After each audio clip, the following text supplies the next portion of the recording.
বন্ধুরা, তোমরা সবাই কেমন আছো? আশা করি ভালো আছো।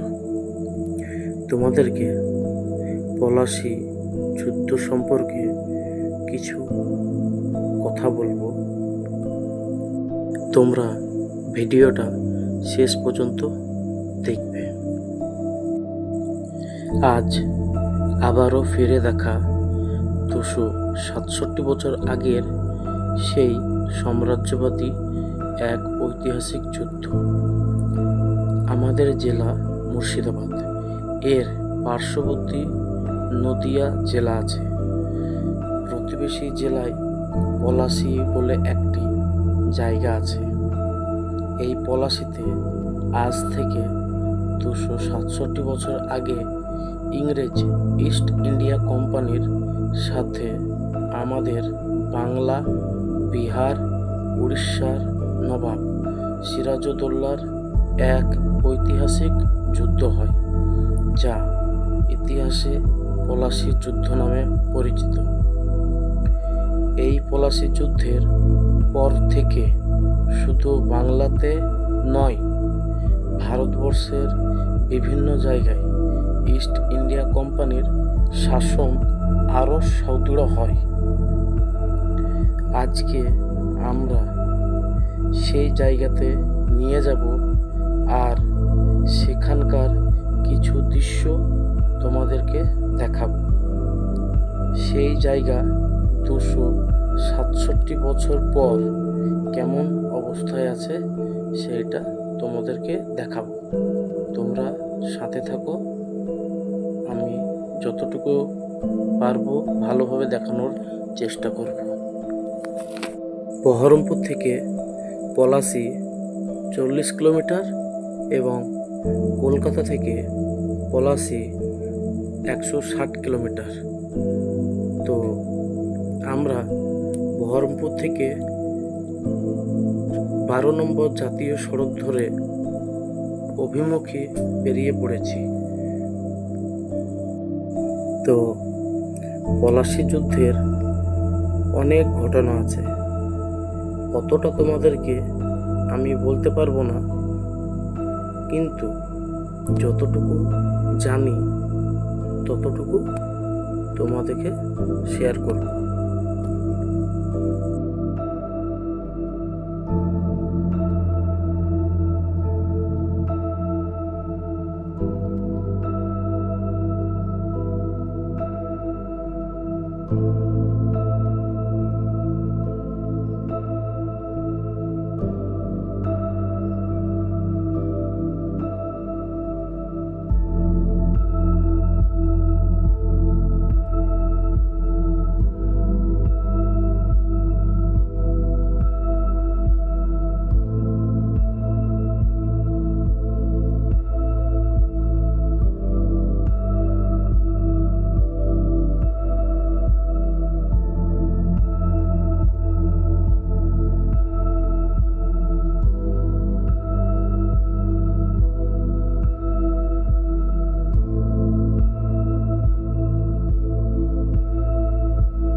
রেজিনগরের মোড় থেকে, এটা রেজিনগর মোড়, এই মোড় থেকে সামনে কিছুটা গিয়ে বর্ডার লাইন, নদিয়া ও মুর্শিদাবাদের বর্ডার লাইন। তো আমি তোমাদেরকে সেই বর্ডার লাইনটা দেখাবো। এটা হচ্ছে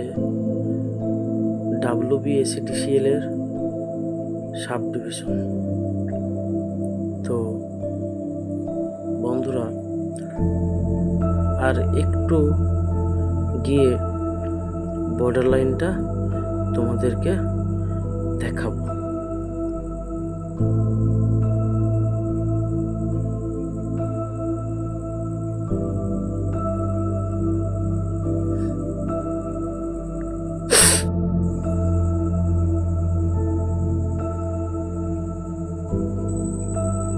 তো এই হচ্ছে সেই বর্ডার লাইন।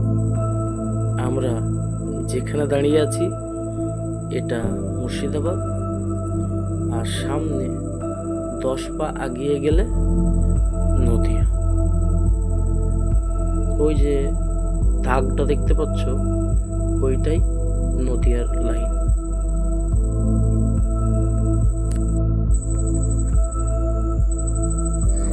চলো পলাশের দিকে আরো এগিয়ে যাই।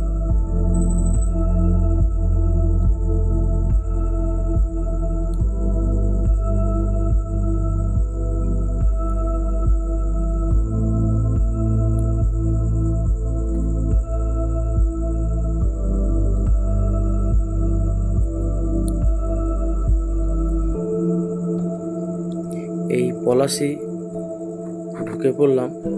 পলাশী বাজার যাব না, ডান দিক দিয়ে বেরিয়ে যাব।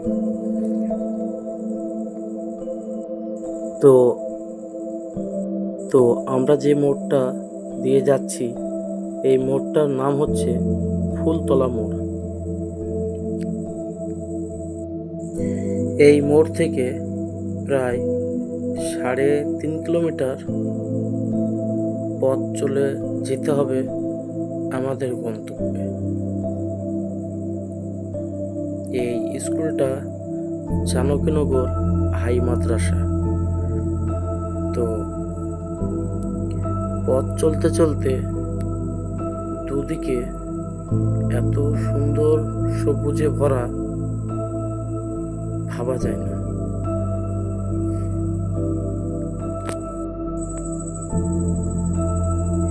এই পলাশী রাস্তা যেতে যেতে দুপাশে সারি সারি গাছ, আর সেই গাছের ছায়াতে লুকিয়ে আছে পলাশী যুদ্ধের সেই কান্না।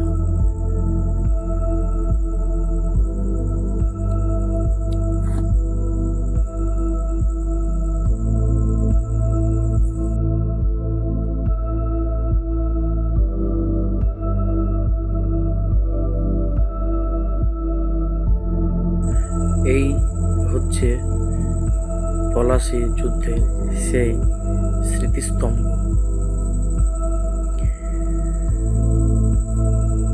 এই ঐতিহাসিক প্রান্তর উদ্দেশ্যে পথ সামান্য, তবে পায়ে হেঁটে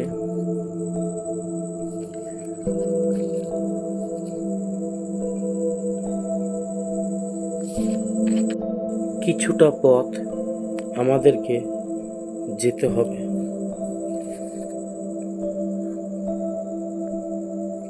একটা ছেলেকে ডেকে জিজ্ঞাসা করে নিলাম যে আমরা ঠিক রাস্তায় যাচ্ছি কিনা। আসলে এখানে কোনো সাইনবোর্ড নেই, কোনো নির্দেশিকা নেই। যে প্রান্তরে ঐতিহাসিক যুদ্ধ হয়েছিল, সেই যুদ্ধ প্রান্তর আজকে সবজি প্রান্তর হয়ে গেছে।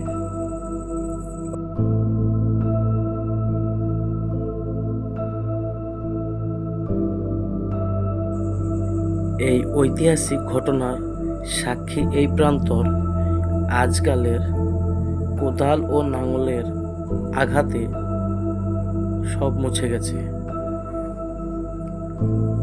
পায়ে চলার পথ শেষ হতে ডান দিকে দেখা মিলল সে শহীদ বেদির। পর্যাপ্ত সংরক্ষণের অভাবে আরও কত ঐতিহাসিক স্তম্ভ এই মাটির মধ্যে ভেঙে মাটির সঙ্গে মিশে গেছে।